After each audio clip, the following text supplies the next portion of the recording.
Happy New Year, everybody. Welcome to another episode here on Bully Whispers, and we are here today to discuss when Walter White truly transitioned into Heisenberg.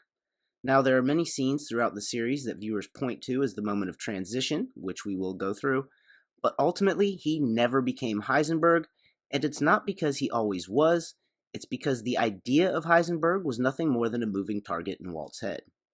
Walt was like a child playing make-believe, and as such, his character Heisenberg was constantly being redefined, from a distant, non-lethal master cook, to a stone-faced gangster, to cat burglar, and even train robber. I am Burrug, and I have lots and lots of powers. Although in this sense, since he is bad, and sometimes even maniacal, he would be more like Professor Chaos.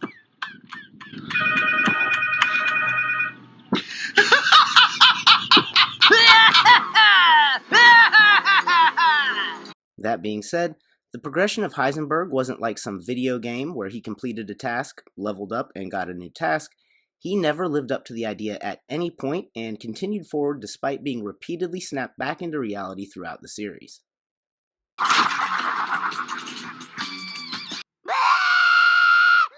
In regards to his initial entry into the drug business, no one really thinks this is where he became Heisenberg, but we will touch on it briefly because it is important for context. The whole thing kicks off when Walt is diagnosed with cancer, and the show makes it clear that this is all very surreal to him. This state of mind, combined with some information he got during the ride-along, led him to going into business with Jesse, which eventually resulted in his first 2 kills. These murders, even though they were in self-defense, really bothered Walt and kind of sobered him up, so to speak, and brought him back into reality, at which point he didn't really want to cook anymore. However, shortly thereafter, things started getting surreal again during his meeting with the doctor to discuss cancer treatments. Following this, he blows up a car, and just as he's beginning to feel like a badass, he is confronted by his shortcomings in the past inadvertently by the Schwartzes. Walter White quits, but Heisenberg doesn't, which is something we will see throughout the show, and Walt has yet to have another sobering up type moment, so he decides to start cooking again. Now, for the most part, assertions that Walter White was always Heisenberg or became him at some point are usually based in the idea that his newfound clarity due to the cancer diagnosis allowed the true Walt to emerge and that Heisenberg was in there all along. I am awake. Personally, I think quite the opposite, that this was all very surreal to him, other than a brief period I would consider him to be awake, and it was the surreal nature of his existence that enabled him to attempt to indulge in his fantasy. Now, whether he was awake or this was all surreal, we will touch on throughout the episode, but either way, Heisenberg was a childlike fantasy, not something that was always in him. If the traits that defined Heisenberg were actually in him all along, he wouldn't have ended up in that spot to begin with. That's not to say he would have automatically been some kingpin, but he wouldn't have settled for a place that he was that unhappy with. Heisenberg, like a lot of child fantasy alter egos, possesses all of the traits that the person wished they had, often exaggerated to a ridiculous proportion. Hold on, you guys. I actually have another power. I can see into the future too, but better than Cap. Let me try. But still maintains the personality of the real-life individual. You can clearly see all of the egomaniacal, narcissistic traits that Walter possesses in Heisenberg, but the idea of Heisenberg possesses a cold, calculating tenacity that Walter just does not, and I believe the surreal state he was in allowed that fantasy to come out and play. At this point, it could be argued that his boring regular life is what was surreal, kind of like a Fight Club sort of thing, but this wasn't always the case, which we see in a couple flashbacks and hear about in regards to gray matter technology. Now, they don't really tell us the story of what happened at gray matter, but given what we know about the parties involved, it's a safe bet that Walt didn't get his way on something, threw a hissy fit, and then quit. We see another quick glimpse at his penchant for just giving up or giving in when it comes to buying the house with Skylar, and if he truly had any of Heisenberg's boldness or persistence, he wouldn't have given up that often, that easily on so many big things. But let's assume for a bit that Walt does have it in him, and he does become Heisenberg at some point. When would that point be? At the start of his return into the drug trade, he makes his expectations clear in regards to setup. Let's get something straight. This, the chemistry, is my realm. Out there on the street, you deal with that.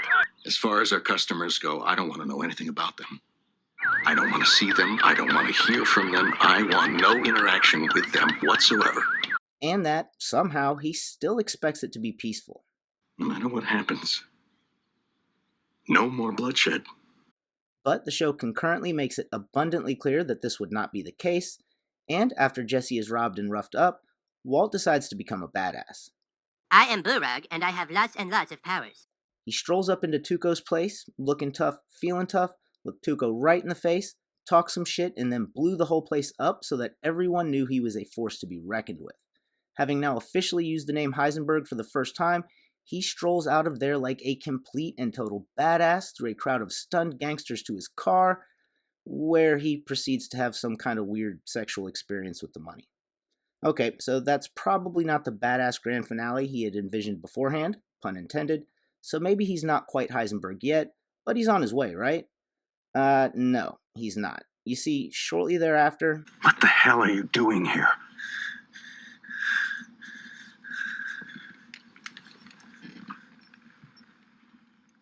Get in.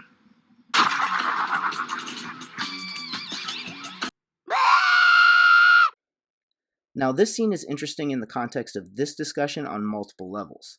There's the obvious one, that he is confronted by the reality that he isn't quite the badass he thought he was, but there's also the comment he made right before Tuco popped out.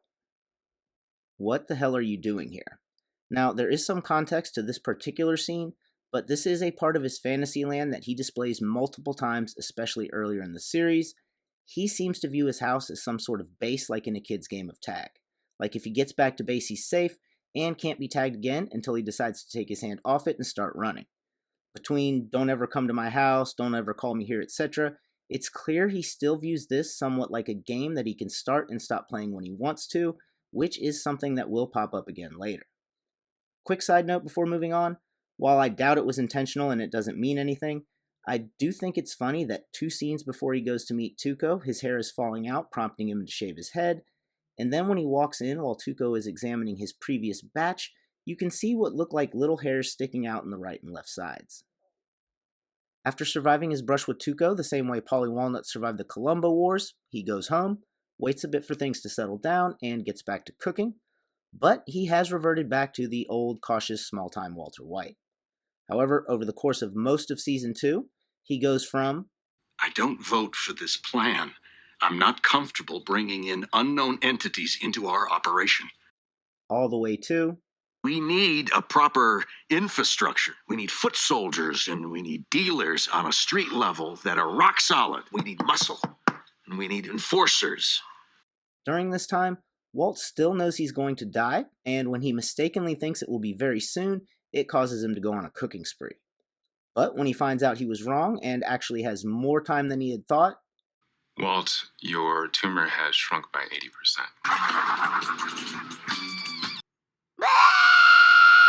he is clearly not happy about being pulled back into reality. Just when I tried to get out, they pulled me back in. After this, Walter White decides yet again to quit playing. Take our time and stay cautious. Sell off what we have. And then I'm done. Although realistically, at this point, Tuco is dead, the Salamancas will soon know his name, and As my grandpappy Old Reliable used to say, it may take 2 to tango, but it only takes 1 to pick a fight, so whether Walt wanted to be in or not is irrelevant. He was in. However, he then gets drunk at his celebration party, starts getting a bit Heisenberg-y, and shortly thereafter, he sees someone buying the wrong equipment for cooking, which is the next time that viewers often point to as the transition into Heisenberg. Stay out of my territory. Now, this does make sense. He is bold in claiming territory he doesn't need, and from here he immediately says yes to risky surgery, he begins an aggressive expansion, he doesn't care that Combo was killed, Which one is he? You did not just say that to me. and he showed Heisenberg-like tenacity when his initial attempt with Gus Fring is unsuccessful, but he persisted come hell, high water, or the birth of his daughter to establish that relationship and make the deal. However, Walt shows that he still isn't quite the empire builder he thinks he is when the death of Jane, the girl who just blackmailed him, bothered him so greatly. And when Skylar left shortly thereafter, even his home base wasn't home anymore. Reality was starting to set in. From here, he attempts to quit playing again and get his home back to normal. He starts to burn his money out of guilt, and although he did change his mind about that, he does turn down a $3 million offer to return to cooking.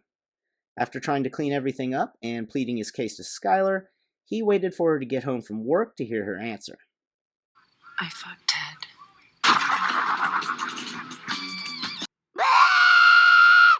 And his response was comically un-Heisenbergy. Yeah, I know that's not a word. From here, Awake vs. Surreal starts becoming a bit less significant, although it could be argued that the new Superlab put Walt in somewhat of a surreal state when he decided to cook again after Gus kind of indirectly challenged his manhood. What does a man do, Walter? A man provides for his family. Interestingly enough, this initial period with Gus is pretty much exactly what he wanted at the beginning. To be a distant, nonviolent master cook who makes a lot of money and then walks off into the sunset, but the idea of Heisenberg was already well beyond that in Walt's mind. During his time with Gus, there are two connected scenes that viewers point to as the transition to Heisenberg, him essentially having an emotional breakdown in the crawl space and the subsequent poisoning of Brock. Now, obviously the breakdown itself wasn't it, since the idea of Heisenberg was never to be the Joker, just cackling maniacally. Heisenberg was cold and calculating. Things started getting very surreal again, and the assertion here is that the breakdown enabled him to truly hop off the give-a-shit wagon and proceed full steam ahead as Heisenberg, who is fully capable of poisoning an innocent child without feeling guilty, and there is a lot of weight to that position. The period that followed the poisoning of Brock is the closest Walt ever actually comes to becoming Heisenberg. He was cold, he was calculating, and his indifferent reaction to the news of the killings he had just ordered while playing with Holly shows just how far down that path he had gone, but he still wasn't truly Heisenberg because he wanted to quit yet again. Now, there are points in the series where the idea of Heisenberg in Walt's head would have included walking away, but not now. I'm in the empire business. And empire builders don't just walk away. Heisenberg was still just a childlike fantasy role that he thought he could step into and out of as he pleased, except Hank soon figured out his secret.